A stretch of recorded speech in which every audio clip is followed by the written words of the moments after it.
popular vote doesn't always become president, and some states become far more important than others. Here's how it works. You're not trying to get the most number of votes. It's all about winning the most votes in the electoral college. So whichever candidate gets the majority of the 538 electors, well, they win the White House. The magic number to reach is 270. The way it works is that each state is given a number of electors based on the number of congressional districts they have, plus their 2 US senators.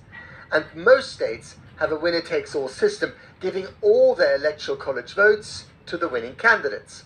The election campaign is fought most fiercely in 7 key swing states that will determine who wins the White House.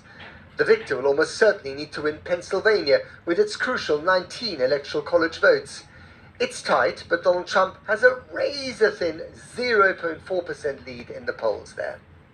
It's also too close to call in the Rust Belt state of Michigan with its 15 electoral college votes. Kamala Harris has a 1.1% lead in the polls there, but again, that's well within the margin of error. In the Sun Belt states, that includes Georgia, Arizona, and Nevada, Trump is narrowly ahead. In 2020, Biden won Georgia with its 16 electoral college votes by just over 11,000 votes. Currently, Trump is leading the polls in Georgia by 1.3%.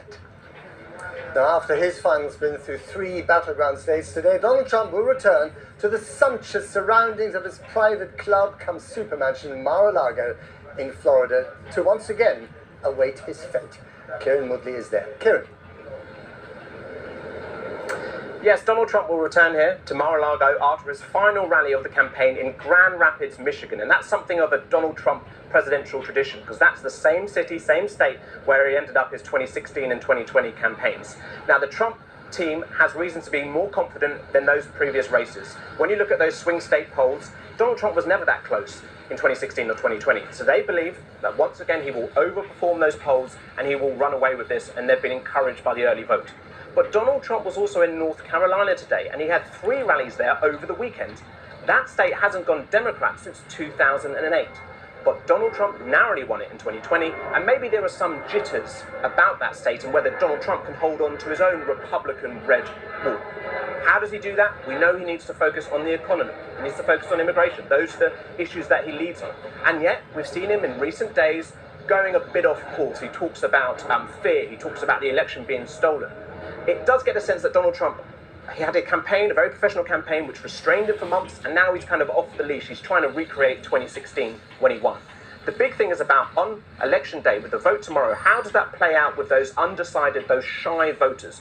Do those young men who don't normally vote, do they like that bravado? Will they go out and vote for Donald Trump? Or will moderate Republicans, women who might not like any of that and go against their affiliation, their party affiliation, against their own families even, and vote for Kamala Harris? We will, of course, know all the answers to that when the election polls close tomorrow, although the results might take a little bit longer.